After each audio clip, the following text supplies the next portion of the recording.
that cozy. You're cozy. We're cozy now.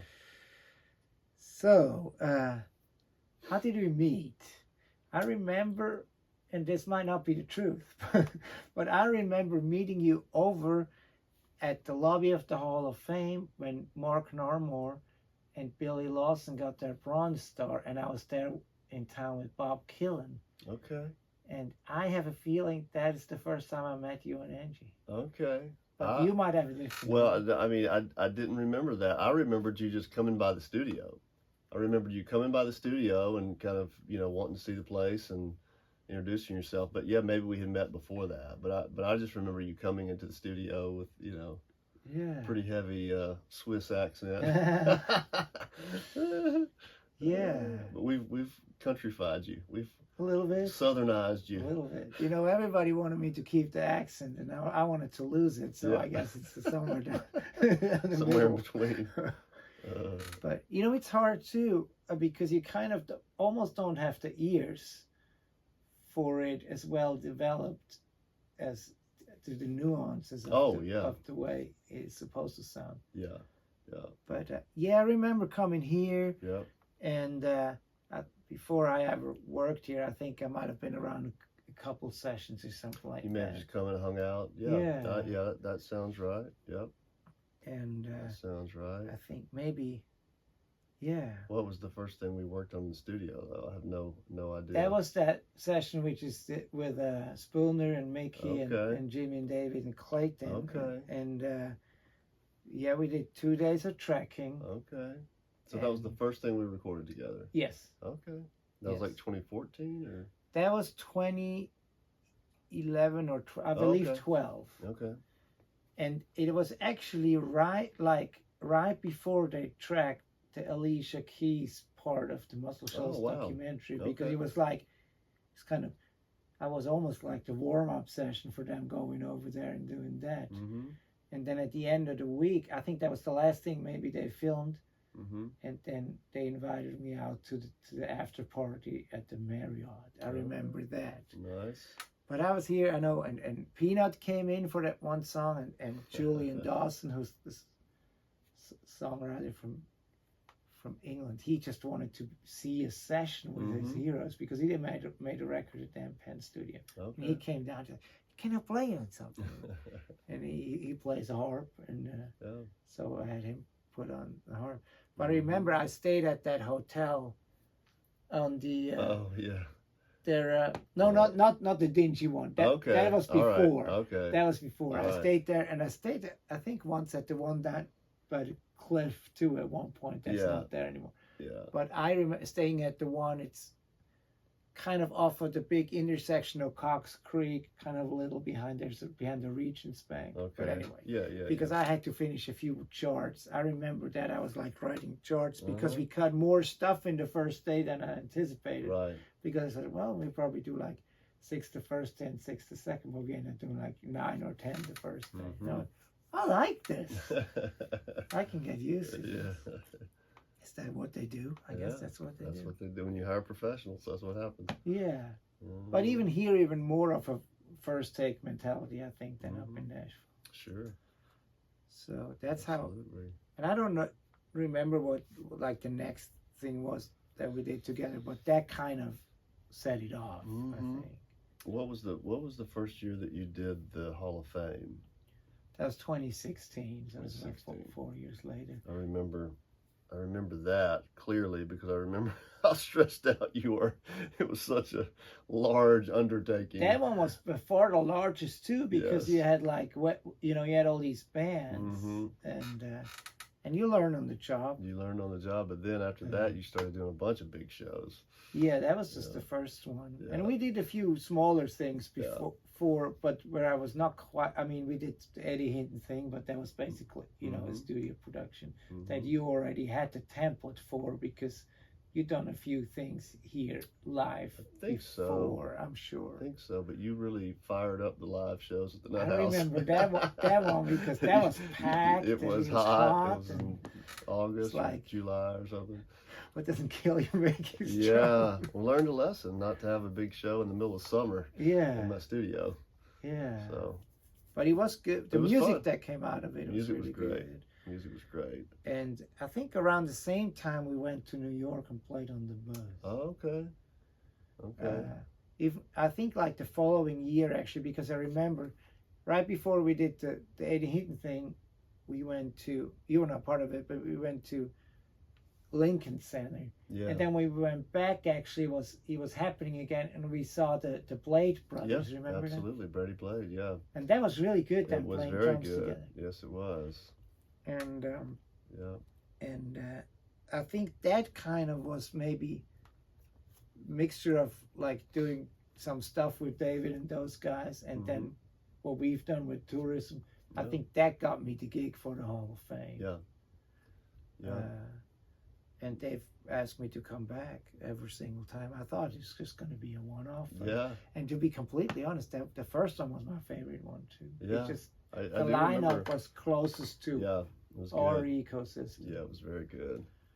But they're very stressful shows. We've been involved in some big high stress shows. The Montgomery, the Alabama Bicentennial, Alabama Bicentennial, and what's the other one? Well, Hall of Fame shows.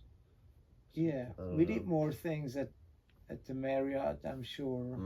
I mean, the last waltz, you kind of we did half of it here.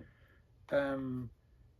Yeah. What else? I mean, we we did some other smaller things like the one in Baton Rouge and the one in New Orleans and the one in Atlanta.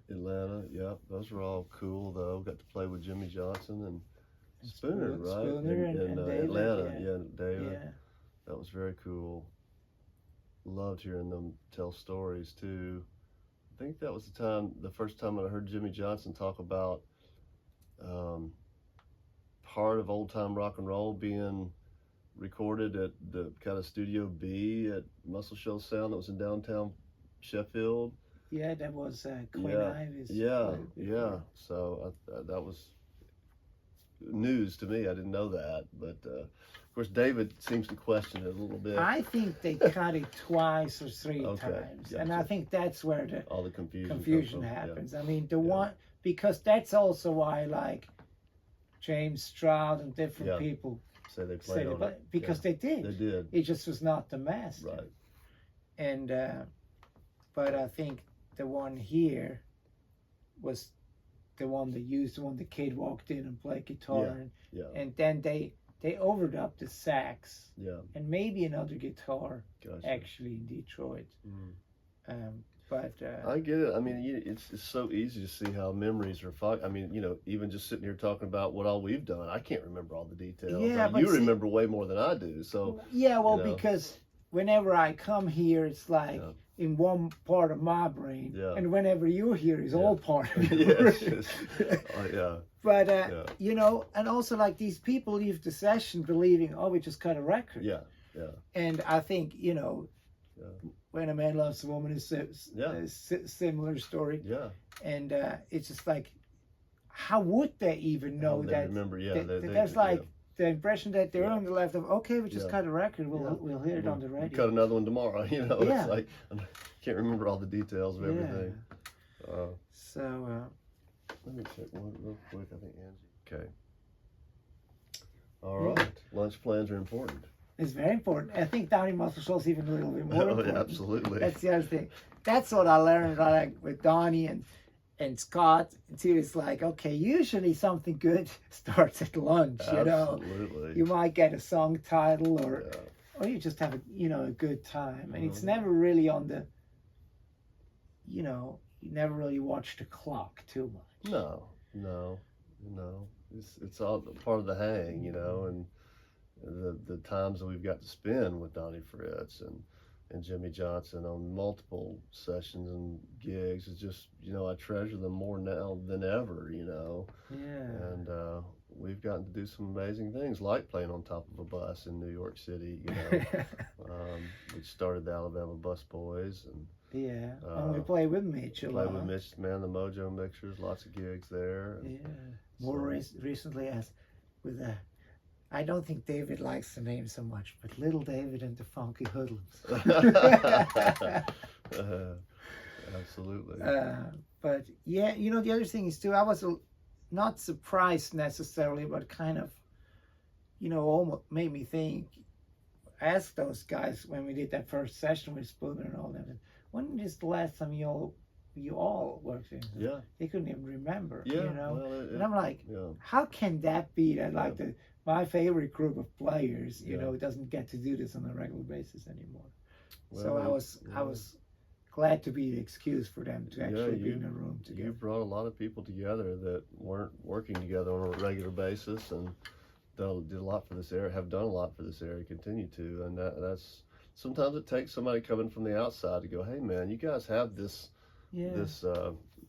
asset or whatever you want to call it, not asset, but you guys have this thing that you need to be capitalizing on or taking advantage of, or whatever, how you want to say it. We weren't, But you as well, and this NuttHouse too, it's been kind of like, it's David's favorite place to work, it's Mark's favorite, it's like the different generations. I think that's important too, because after all, it's all kind of a river, it's like, you learn from them, and then eventually you get in a position where other people learn from you.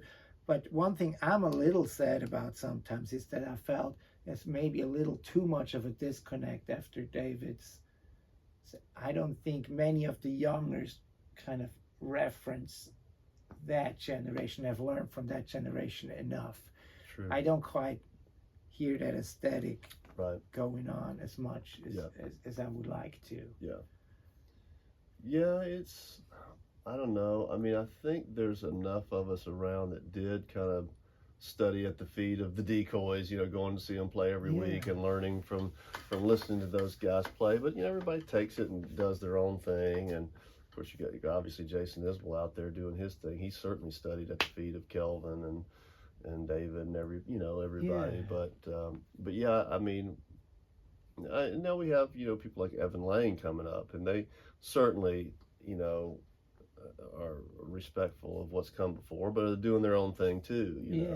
The other thing is too, now, you don't have to be influenced as much by what happens in your backyard, because you have access to everything, through the internet and whatnot. Sure. And back in the day, it was a little bit more, well, of course you learn from the uncles and the parents and that generation, because that's all you really had immediate access to. Right.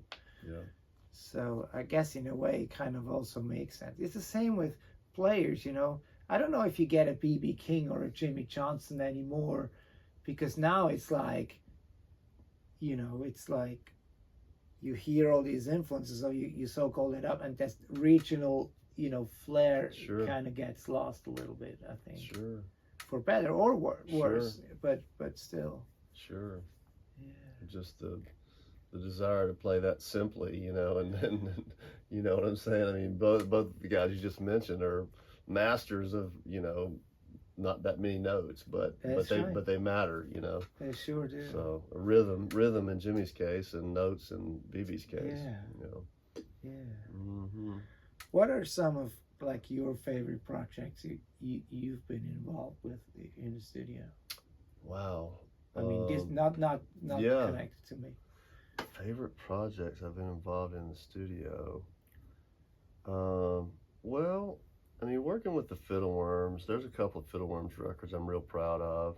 And there's a Grace and Tony record that I'm real proud of that not very many people have heard. That was a good one. It was a cool, very different, cool album. And I listened to it the other day and I was like, wow, this is really cool. But I don't know, there's been a lot. I mean,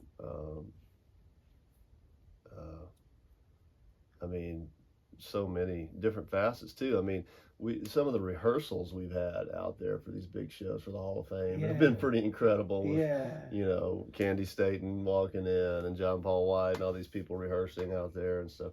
And the Blind Boys. I mean, anytime I work with the Blind Boys, with you or with them, I mean, it's just a treasure, because they're just, I don't know, they're the real deal, And so that's, but gosh, I don't know. Lots of and obviously cool there's the Dead South and Dead South was who Steel Drivers. Those Yep. two who were Yeah. just really Yeah. successful too. Yeah, those were great. Those were great. Both great sessions.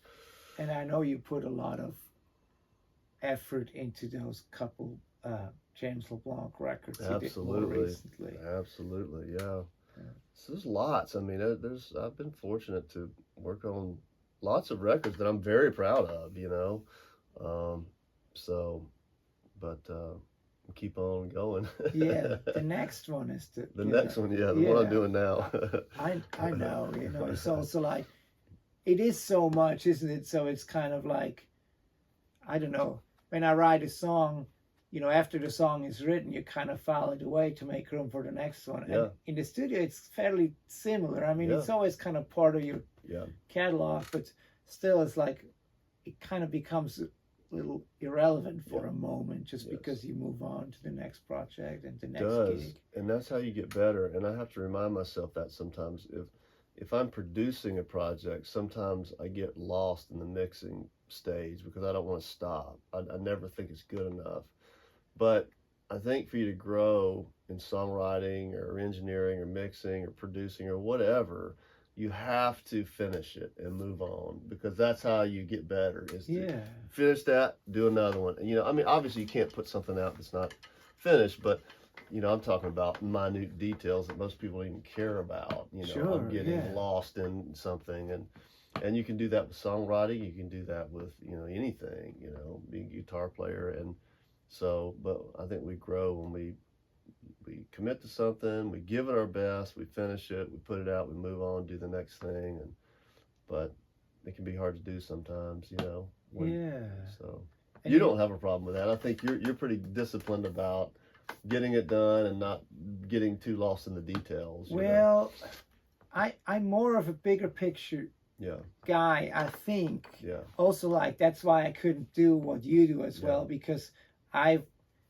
found out very early that I'm not the kind of person who can labor over a mix Yeah. for a long period of time, Yeah. because I'm like, yeah, I know what I wanted to. I don't Yeah. necessarily want to shepherd it there, Yeah. you know. So I love being able to work with you or Joe, you know, and this where Yeah. you're like, got the mix, and I Yeah. trust your aesthetic, and then maybe at the end I come in and say, well, you know, maybe we can write this solo here, but it's basically just arranging. It's not really mixing. Sure. So your mix is the mix, Yeah. and that works for me really well. Yeah. On the other hand, because I know you're like engineer, but then you started producing a lot here and there too. Mhm. Do you sometimes feel like when we work together, because I'm like the producer role and you're the engineer role in that case, do you feel like inhibited a little bit? No, I like defined roles in the studio. I have no problem. You know, if there's a producer who knows what they want, I'm fine with that. I'll be the engineer, do my job to the best of my abilities. I hate it when it's not clear. Yeah. You know, it's like, who's in charge? I mean, you know, I'm it's the exact opposite. Yeah. I don't feel inhibited at all. I mean, you know, yeah, I mean, there might be things that I would do differently as a producer, but And you should. I mean, but everybody that has a doesn't, different that's aesthetic. irrelevant. If I'm, like I said, I'm happy. If I know my role, I'm good to be in that role and do the best of my abilities in that role. And I think everything just works better that way. Yeah. You know. And now I'm sure I'm not, hopefully not the kind of guy when you have a good idea Oh no. that you make a suggestion. I mean, hopefully. one of my mentors, Alan Schulman, you know, I kind of follow his rule, and he said, as an engineer, if you have an idea, bring it up once. And you did it. Hey, here's this idea I have. They can take it or not, and then you move on. You know, but you can't just take, you know, you can't try to take over or try to push your idea on somebody. But if you hear an idea, you say it, you know, and if they use it, fine. If they don't, fine. But because I mean, yeah, obviously engineers, a lot of times we function as a producer by default if there's not one in the room. You know, if just some random band or artist books a studio and they don't have a producer, well, or the artist kind of self-produces, Yeah. and you see they Yes. need help. Yeah. I see that. Yeah. You know, and also I feel like the way we work most of the time is like, you know, when we produce. Yeah. You know, the important part is kind of in the beginning is like the casting. Yeah. So Sure. if you have the right player, the right songs, the right keys, the right Mhm. arrangements, then you know it's going to work, and then everybody's kind of producing their own role, if Sure. that makes sense. Sure. And then you're kind of the one, Yep. the spin doctor that kind of puts everything together, and if Yeah. something kind of rubs, you know, you might help a little bit. Absolutely. But at the end of the day, it's like, you know, everybody else is best at what they do, and Mhm. if they can't do that, it's rather our mistake You hired the because wrong we person. hired the wrong person, Yeah. or we had the wrong idea, Yeah. or Yeah. whatever, you know. Mm-hmm. Because that's how I look at it anyway. Sure. And the Sure. other thing is too, I don't know if it's with you, with the producer hat, you can't really, you know, you have the project in your mind for a long time, a lot. Mm-hmm. And in any other role, maybe engineer half, but every other role, you come in, it's a gig, and you're out. Mm-hmm. And I think the involvement is one of the different things. And maybe with the engineer, it's kind of in between. Mm-hmm. You know, you obviously still, if you're working on a project mixing something, you can't quite just you know, walk out to the door and it's not there. Right. But at the end of the day, you're just kind of Yeah. submitting something, and then it's out of the system. Sure. And with the Producer. producer, that doesn't quite work. No, you're involved to the very bitter end. Yeah. Yeah. And that's kind of what I like too, because Sure. I like for every day to be different, Sure. and to start with a blank sheet of paper and end up with a record. That's Yeah. just a great journey that I Yeah. love. Absolutely. I do as well. And, I do as well.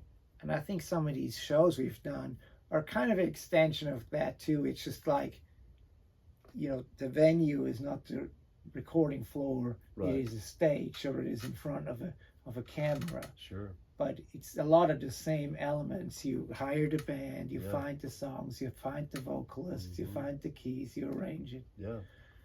and then at the end of the day, you know, you present it to people, Right. either on stage or on record. Yep. Yeah. Very true. Yeah. You think we've done enough damage? Yeah. Yeah. We could talk more if you want to. Yeah. 11:22. Well, we want to be over there at 11:30, right? Mhm. Yeah. So let's cap it here, and then yeah. I love you, Jimmy. I love you.